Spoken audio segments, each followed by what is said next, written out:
Assalamualaikum warahmatullahi wabarakatuh. Salam sejahtera bagi kita semua. Perkenalkan, nama saya Afrija Feldaika Safitri.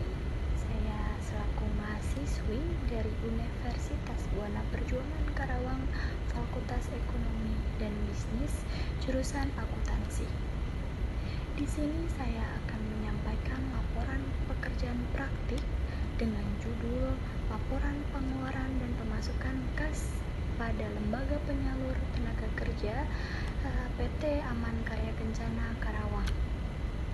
Pertama-tama saya mau mengucapkan banyak terima kasih kepada Ketua Prodi Akuntansi, yaitu Ibu Yanti SE MAK.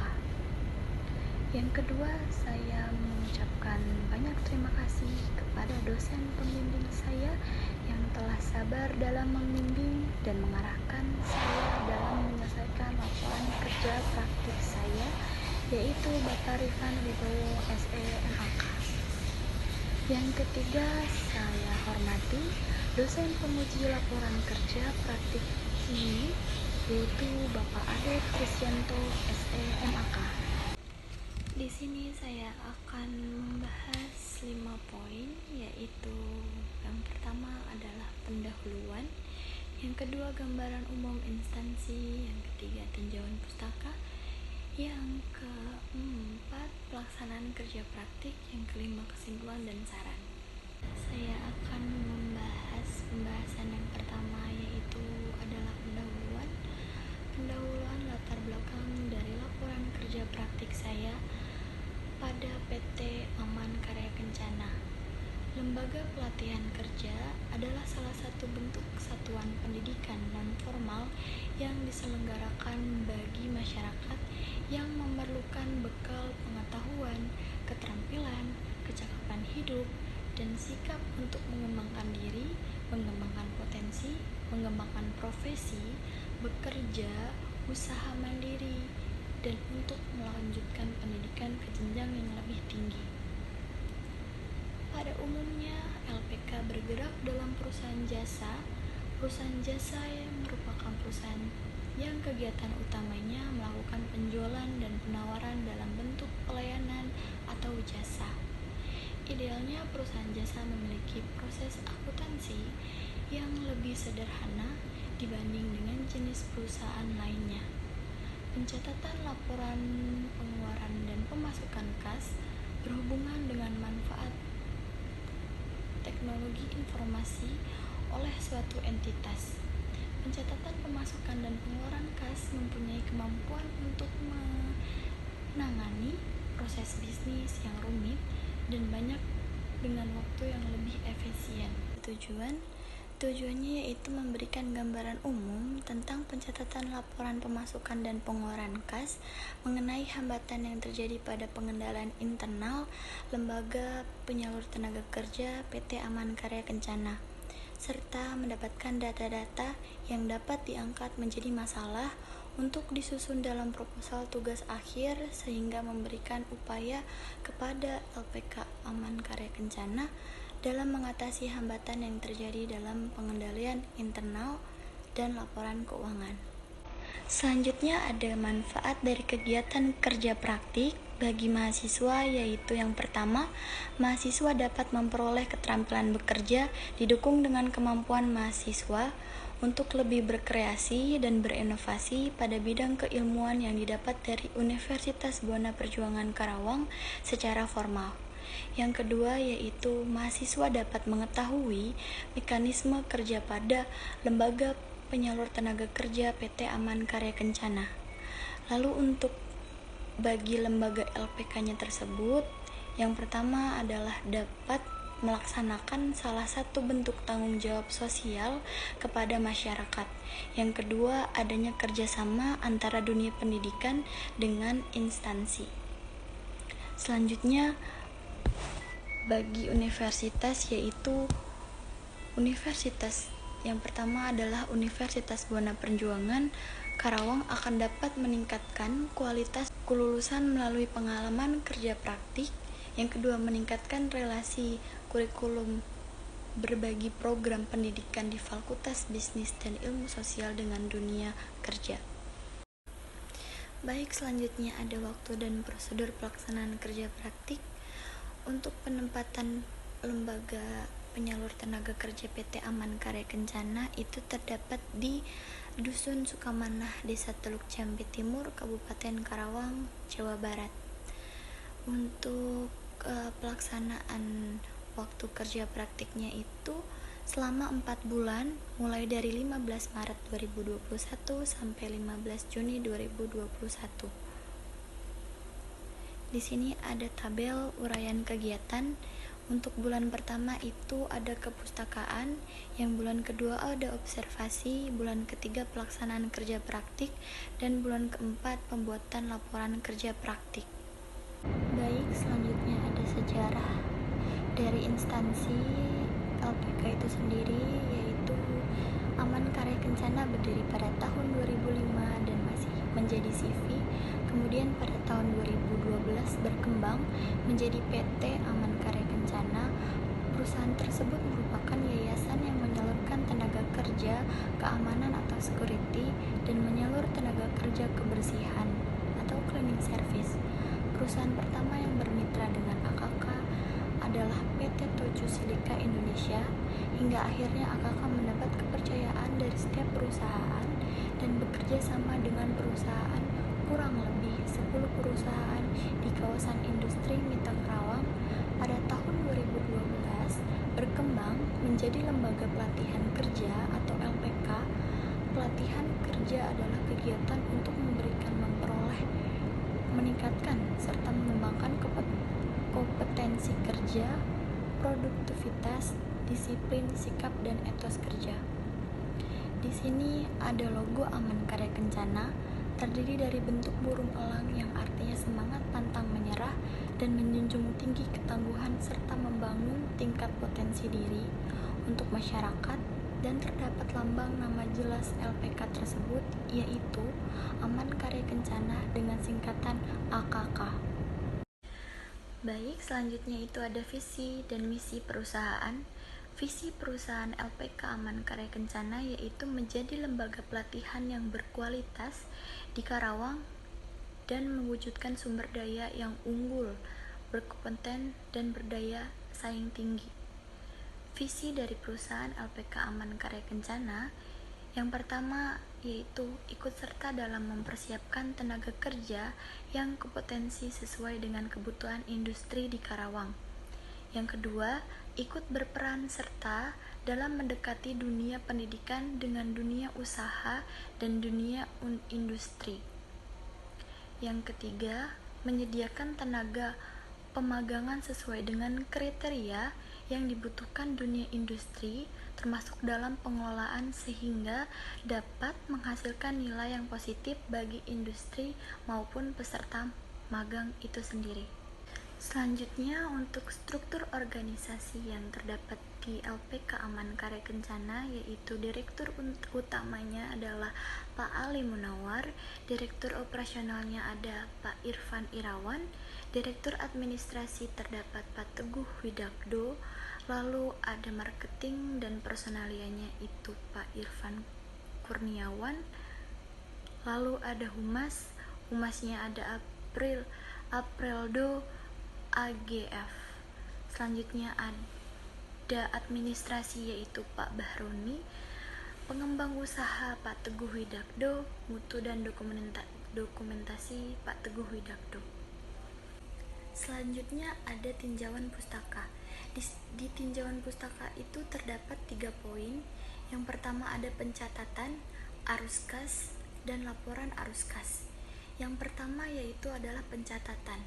Pencatatan adalah kegiatan atau proses pendokumentasian suatu aktivitas dalam bentuk tulisan. Pencatatan dilakukan di atas kertas, disket, pita nama, dan pita film. Bentuk catatan dapat berupa tulisan, grafik, gambar, dan suara. Selanjutnya ada arus kas.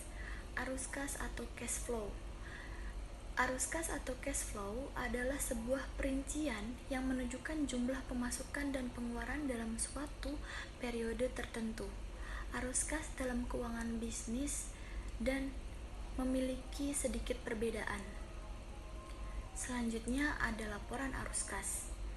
Laporan arus kas diwajibkan oleh Financial Accounting Standards Board atau FASB dalam Statement of Financial Accounting Standard atau SFAS nomor 95. Laporan arus kas ini menggantikan laporan perubahan posisi keuangan atau Statement of Change Information Financial Statement atau SCEP. Slide selanjutnya terdapat 3 poin, yaitu ada kas, setara kas, klasifikasi arus kas. Yang pertama adalah kas. Kas merupakan konsep dana yang paling berguna karena keputusan para investor, kreditor, dan pihak lainnya terfokus pada penilaian arus kas di masa datang. Kas terdiri atas saldo, kas atau cash on hand, dan kas yang ada di bank dalam bentuk rekening koran atau giro cash in bank. Selanjutnya ada setara kas. Setara kas adalah investasi yang sifatnya sangat liquid, berjangka pendek, dan dengan cepat dapat dijadikan kas dalam jumlah tertentu tanpa menghadapi risiko perubahan nilai signifikan. Selanjutnya ada klasifikasi arus kas. Klasifikasi arus kas terdapat 3 klasifikasi. Yang pertama yaitu arus kas dari aktivitas operasi atau operation activity adalah aktivitas penghasil utama pendapatan perusahaan atau principal revenue production activity, dan aktivitas lain yang bukan merupakan aktivitas investasi dan pendanaan. Yang kedua ada arus kas dari aktivitas investasi. Investasi aktivitas adalah aktivitas perolehan atau pelepasan aktiva jangka panjang, aktiva tidak lancar, dan investasi yang tidak termasuk dalam pengertian setara kas. Yang ketiga ada arus kas dari aktivitas pendanaan atau finance activity, adalah aktivitas yang mengakibatkan kewajiban atau hutang jangka panjang dan modal ekuitas perusahaan. Selanjutnya pengertian dari perusahaan jasa. Seperti yang sudah saya sampaikan tadi di awal, perusahaan jasa adalah perusahaan yang kegiatan utamanya melakukan penjualan dengan penawaran atau jasa servis. Perusahaan jasa itu tidak memproduksi produk yang berwujud. Perusahaan jasa juga tidak memiliki biaya HPP atau harga pokok penjualan. Untuk karakteristik perusahaan jasa itu terdapat 3, yaitu hanya menjual jasa, yang kedua kualitas jasa berbeda, laporan keuangan tidak ada biaya produksi atau yang bisa disebut HPP. Lanjut, di sini ada PT Aman Karya Kencana, itu termasuk dalam perusahaan jasa. PT Aman Karya Kencana merupakan salah satu LPK, lembaga pelatihan kerja yang bergerak di perusahaan jasa. Perusahaan jasa penyalur tenaga kerja dengan sangat konsisten untuk mengurangi pengangguran yang ada di Indonesia, membantu meringani pemerintah Indonesia, dan memberi pelayanan pekerjaan untuk masyarakat. Selanjutnya ada laporan yang digunakan perusahaan jasa di PT Aman Karya Kencana ini sendiri adalah tidak sama sekali menggunakan metode atau mekanisme pencatatan keuangan yang baik. Jadi hanya sebatas adanya pencatatan atas kegiatan operasionalnya saja. Nah, untuk perusahaan jasa PT Aman Karya Kencana itu sendiri menggunakan laporan keuangan untuk setiap aktivitas operasionalnya. Dalam hal ini pencatatan yang digunakan yaitu pendapatan dan pengeluaran, kedudukan dan koordinasi. Dalam pelaksanaan selama kerja praktik di lapangan tersebut, saya sebagai penulis, saya tempatkan menjadi admin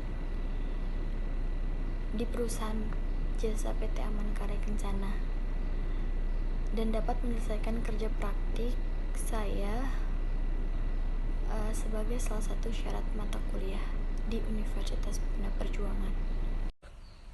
Untuk tugas-tugas yang dilakukan saya di PT Aman Karya Kencana, yang pertama itu untuk melakukan pencatatan laporan pemasukan. Yang pertama saya menggunakan Excel, yang kedua pemeriksaan fisik uang dan diambil data dari sistem Nanbox dari bank. Lalu yang ketiga penyimpanan uang dan input pada akun kas. Lalu yang kedua melakukan pencatatan laporan pengeluaran, melakukan pencatatan pencairan bank. Jadi saya mencairkan uang ke bank. Lalu yang ketiga melakukan pembayaran kepada peserta magang. Jadi saya melakukan pembayaran kepada peserta magang yang berada di PT Aman Karya Kencana. Lalu saya melakukan pencatatan kembali di Excel untuk pengeluarannya. Selanjutnya saya melakukan pencairan piutang. Melakukan pencatatan yang pertama adalah melakukan pencatatan atas pencairan piutang, melakukan pencatatan atas penggunaan biaya overhead pabrik, melakukan lalu dimasukkan kembali di Excel. Menyusun pendapatan dan beban biaya perusahaan jasa, yaitu yang pertama saya melakukan rekapitulasi operasional pada perusahaan PT Aman Karya Kencana, melakukan input dan pengurangan pada Excel. Selanjutnya permasalahan dari PT Aman Karya sendiri, dia itu masih hanya mengandalkan sistem non-blok dari bank dan benar-benar masih manual. Yang kedua itu kurangnya pengawasan pencatatan pengeluaran dan pemasukan biaya operasional, dan masih sangat kurang pencatatan transaksi atas akun-akun yang terdapat di PT Aman Karya Kencana itu sendiri. Solusi yang saya berikan untuk PT Aman Karya Kencana yaitu dengan dibuatkannya SOP mengenai sistem non-blok agar karyawan lebih disiplin dalam menjalani tugas operasionalnya secara SOP dan diberikan sanksi atau hukuman apabila melanggar SOP yang sudah berlaku. Yang kedua itu dibuatkan aturan SOP verifikasi untuk pengeluaran biaya operasional agar internal kontrol pengeluaran biaya tidak ada kebocoran atau bisa terjaga kerahasiaannya.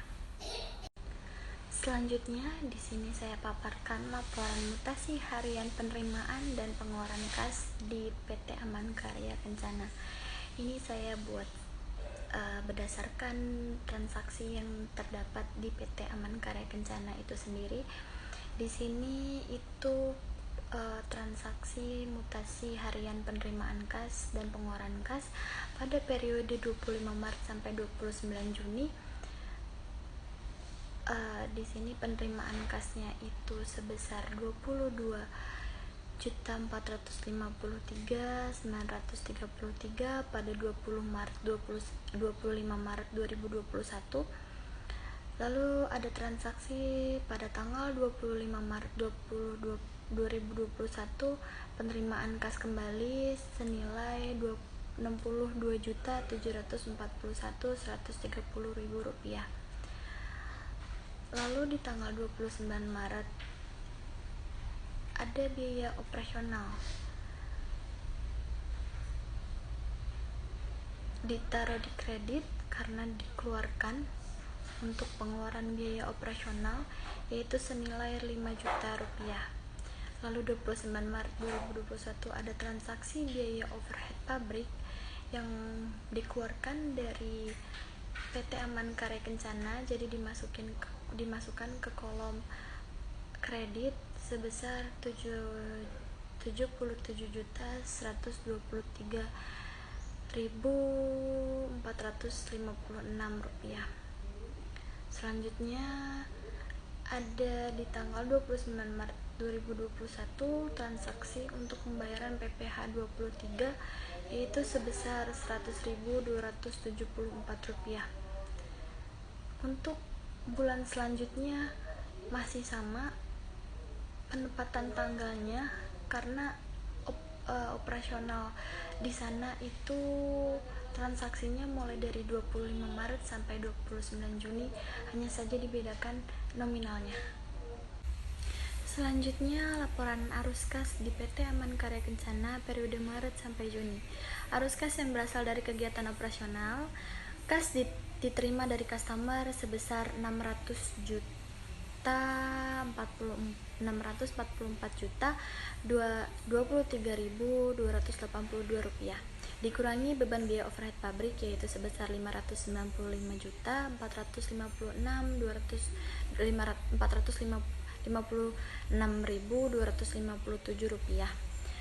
Lalu di sini ada beban gaji. Beban gaji itu sebesar 27 juta, beban listrik 8 juta, total dari semua keseluruhan adalah 630.456.267 rupiah. Dari kas diterima customer dikurangi aliran kas bersih dari kegiatan operasional yaitu sebesar 13.557.015 rupiah. Lalu di sini ada aliran kas yang berasal dari kegiatan investasi, kas masuk dari penjualan investasi, kas keluar untuk investasi yaitu 1.067.015 rupiah, perlengkapan kantor yaitu sebesar 5.500.000, di jumlah ketemulah hasil 6.567.000. Selanjutnya kesimpulan dari pihak selaku pengusaha PT Aman Karya Kencana. Sebagai lembaga penyalur tenaga kerja tidaklah gampang, apalagi untuk memberikan layanan dan kepercayaan untuk perusahaan yang bermitra, bekerja sama dan menerobos peserta magang yang kompeten. Itu kesan dari Bapak Irfan Irawan selaku Direktur dari PT Aman Karya Kencana. Sekian presentasi dari saya. Mohon maaf apabila ada kesalahan kata. Wabillahi taufiq wal hidayah. Wassalamualaikum warahmatullahi wabarakatuh.